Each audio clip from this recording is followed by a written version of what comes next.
Good morning, students. Today we will start our next topic, that is called permutation. Let's see its definition. इसकी definition क्या कहती है?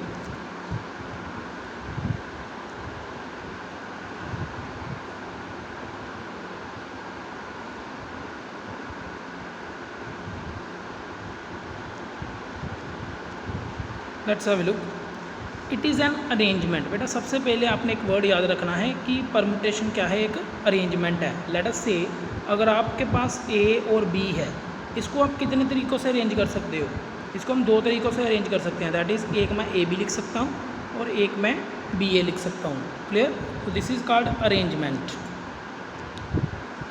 Then that can be made by taking some or all number of given things, जो कि सारी की सारी number of things और उनमें से कुछ थिंग्स को लेके हम अरेंज कर सकते हैं। लेट अस से अगर ए बी सी की बात करते हैं तो ए बी में से मैं अगर बोल देता हूँ 2 एट ए टाइम, अगर 2 एट ए टाइम बोल रहा हूँ तो देखो ए बी, बी सी, सी ए, फिर ए बी का बी ए हो जाएगा, बी सी का सी बी हो जाएगा। ठीक है, ये ए सी।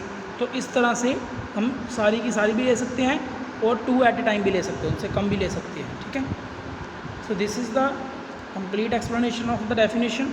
आगे देख लेते हैं। अगर लेट अस से हम लोग कोई अरेंजमेंट लेते हैं, if we arrange r elements in different things from n different things. Let us say मेरे पास कुछ एन नंबर ऑफ़ एलिमेंट्स हैं, उनमें से मैंने कुछ आर नंबर ऑफ़ एलिमेंट्स को अरेंज करना है। ठीक है, एन नंबर ऑफ़ एलिमेंट्स हैं, उनमें से लेट अस से ये सारे एलिमेंट हैं, इनमें से मैंने इतने पोर्शन को अरेंज करना है। ठीक है, और number of permutations of n different things taken r at a time. ठीक है, तो परमुटेशन के सिंबल को हम इस तरह से डोनेट करते हैं, that is an p are. यहाँ पे एन होता है, यहाँ पे पी लिखते थे और पैर में आर डाल देते हैं। ठीक है, this is known as permutation of n number of things taking r at a time. ठीक है, permutation of n things taking r at a time. Clear? आगे देख लेते हैं, एक एग्जांपल से मैंने क्लियर कर दिया आपको। Let us consider A B C, letters लिए हैं 3। We will arrange all the 3 letters taking 2 at a time. हमने 2 एट ए टाइम लेने हैं, तो ए बी, ए सी। ठीक है, इसको हमने 6 लेटर्स को कैसे, 3 लेटर्स को हम 6 तरीक़ों से अरेंज कर सकते हैं, अलग अलग स्टाइल से। तो there are 6 ways to arrange. ठीक है, अब ये तो हो गया आपका बेसिक मेथड कि हमने प्रॉपरली थिंग्स को अरेंज करके देखा, प्रैक्टिकल करके देखा। ठीक है, ये हमने प्रैक्टिकल करके देखा। बट अगर आपको नंबर ऑफ़ टर्म्स 20 आ जाएँ, 500 आ जाएँ, तो आप प्रैक्टिकल नहीं कर सकते, तो हमें एक फार्मूला ड्राइव करना पड़ेगा। तो देखते हैं ये कैसे आता है। सी, यहाँ पे आपके 3 एलिमेंट्स थे, आप 2 एट ए टाइम ले रहे थे। इट मीन्स ये आपका एन है और ये आपका आर है। तो हम लिख सकते हैं n p r is equal to 3p2 then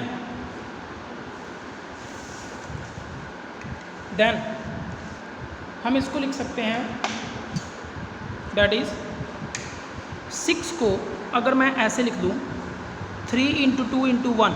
ठीक है, और बेटा ये आपके लिए नई चीज़ आ रही है for the +1 students, that is कि what is this is called factorial. ठीक है, आप इसको ऐसे भी लिख सकते हो फैक्टोरियल n, और ऐसे भी लिख सकते हो n। यहाँ पे ऐसे उल्टा एक्सक्लेमेशन का साइन लगा रहता है। ठीक है, सो अगर लेटर से आपको n लिखा है तो इट मीन्स, एक एग्जांपल से देख लेते हैं। अगर आके लिखा है फैक्टोरियल 5, तो आप इसका मीनिंग क्या है? 5 into 4 into 3 into 2 into 1 means कि आपने 1 तक मल्टीप्लाई कर देना है यहाँ से लिखे। अगर यहाँ पे लिखा है 7, तो आपका लिखोगे 7 into 6 into 5 into 4 into 3 into 2 into 1। तो ये इसका मीनिंग है फैक्टोरियल का। क्लियर? सो मैं इसको लिख सकता हूँ 6 को 3 into 2 into 1 which is equal to 3 factorial. Clear? So आपके पास n फैक्टोरियल की, ये मैंने डिफाइन कर दिया आपको। n फैक्टोरियल को कैसे लिख सकते हैं? n से स्टार्ट होंगे, उससे एक छोटा, फिर उससे एक छोटा, फिर उससे एक छोटा, करते करते 3 2 1, या आप इसको 1 से लेके n तक भी मल्टीप्लाई करना लिख सकते हो। Clear everyone? आगे देख लेते हैं कि इसकी डेफिनेशन क्या बनती है एन पी आर की। इट मीन्स आपने n से लेके r तक जाना है, ठीक है, r टर्म्स तक। तो लेट अस से पहली टर्म आएगी आपकी n, ये आ गई। दूसरी टर्म आएगी आपकी इससे एक छोटी n-1, ये आ गई। फिर उससे एक छोटी n-2, फिर सो ऑन करते करते करते देखो r तक जा रहे हैं, ठीक है। अगर लेट अस से मैं np3 लिखता हूँ तो मैं कहाँ तक जाऊँगा, n, फिर n-1, फिर n-2, ठीक है। देखो 3 थी, 3 टर्म्स आ गई हैं, बट अल्टीमेटली यहाँ पर एक कम आया है 3 से एक कम आया है, ठीक है। तो यहाँ पे मैं अगर r तक लिख रहा हूँ तो r से एक कम लिखूँगा, r-1। Clear everyone? अब इसको आप अगर सॉल्व करोगे, ठीक है, तो अब मैंने क्या किया है, ब्रैकेट ओपन कर दिया, r ब्रैकेट में n-r+1 हो जाएगा, ठीक है। अगर मैं ये टर्म n-r से लेके 1 तक के साथ मल्टीप्लाई कर दूँ और उसी के साथ डिवाइड कर दूँ तो कोई डिफरेंस तो आने नहीं वाला है, दोबारा से ये वाली टर्म बन जाएगी। क्लियर? बट इससे ऐसा करने से क्या होगा, ये n से लेके 1 तक पूरी टर्म्स आ जाएंगी यहाँ पे, ठीक है, जिसको मैं कि n का फैक्टोरियल लिख सकता हूँ, ठीक है। This is just a derivation of the formula. Just आपने अंडरस्टैंड करना है, आपने फार्मूला ही याद करना है, ठीक है। और ये नीचे का बन गया 1 से लेके n-r, दैट इज़ n-r का फैक्टोरियल, ठीक है। n-r से लेके 1 तक सारी टर्म्स मल्टीप्लाई हो रही हैं, दैट इज़ n-r का factorial. And this is your formula, that is npr is equals to factorial n over n-r. Clear? This is the formula for the permutation that we will use in the next problems. Clear everyone? और यहाँ से आपके 0 factorial की value भी drive हो जाती है, वो भी देख लेते हैं कैसे होती है। आपने क्या कर देना है, इसी फार्मूला में n is equal to r put कर देना है, ठीक है। अगर मैं n equals to r put करूँगा तो यहाँ पे जा रहे थे n-r तक, तो n-r की जगह पे n आ जाएगा, n के साथ n कट जाएगा, ये आएगा 1 तक। क्लियर? तो इट मीन्स मेरे n की वैल्यू जो है वो इसके इक्वल है, and this is equal to n factorial, ठीक है। और n का आप फार्मूला लगा लो, ठीक है। तो which is equal to n की वैल्यू n फैक्टोरियल है, n factorial over n-n 0 factorial. यहाँ से 0 फैक्टोरियल की वैल्यू निकालोगे n factorial over n factorial which is equal to 1। तो आपने याद रखना है 0 फैक्टोरियल की वैल्यू कितनी होती है, 1। 0 फैक्टोरियल की वैल्यू 0 नहीं लिखनी है, याद रखना है ये चीज़, ठीक है।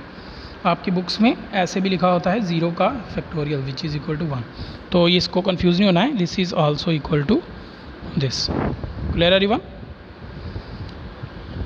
सो आगे चलते हैं। आगे कुछ प्रॉब्लम्स के बारे में मैंने आज के कुछ फार्मूलाज ड्राइव किए हुए हैं, आप इनको याद कर लेंगे तो आपकी कैलकुलेशन ईजी हो जाएगी। अगर आपके पास n आ जाता है, इट मीन्स आपके पास आ जाता है 5p5, तो उसका आंसर बिना सॉल्व किए आप लिख सकते हो, फार्मूले में अप्लाई किए बिना, सीधा 5 का factorial, that is n factorial. Clear? अगर आ जाता है 5p0, 5p0 की वैल्यू कितनी आएगी, 1। अगर 0 हो जाएगा, देखो फार्मूले फिल करके देख लो, r की वैल्यू आपको ऑटोमेटिकली पता चलता जाएगा, ठीक है। और np0 की वैल्यू कितनी हो जाएगी, 1। अगर n-1 है, उससे एक छोटा है जैसे कि 5p4, तो फिर भी इसका आंसर कितना आएगा, n का फैक्टोरियल, क्योंकि 1 का फैक्टोरियल भी किसके इक्वल होता है, 1 के इक्वल, ठीक है। और नीचे आपका 1 ही बचेगा। क्लियर? सो आगे कुछ प्रॉब्लम्स हैं, उनके बारे में डील कर लेते हैं। Let us take first problem हमारे पास, उसने कहा prove that npn is equal to 2 times npn-2। तो कुछ भी नहीं करना, आपने फार्मूला में इंप्लीमेंट कर देना, दैट्स इट, ठीक है। लेफ्ट हैंड साइड npn, अभी मैंने आपको बताया फार्मूला, npn किसके इक्वल होता है, दैट इज़ n फैक्टोरियल के।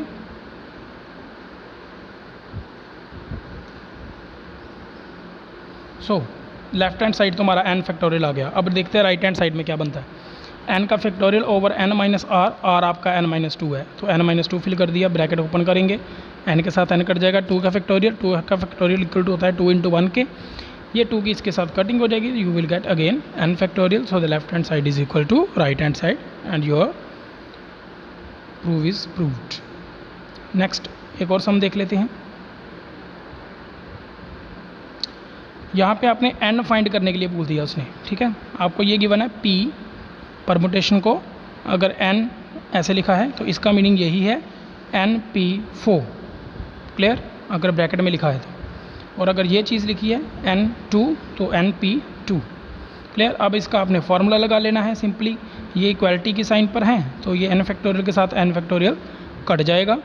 आप चाहो तो क्रॉस मल्टीप्लाई भी कर सकते हो, कटिंग हो जानी है। बाद में ये चीज़ इधर मल्टीप्लाई हो जाएगी, ये चीज़ इधर मल्टीप्लाई हो जाएगी, यू विल गेट दिस।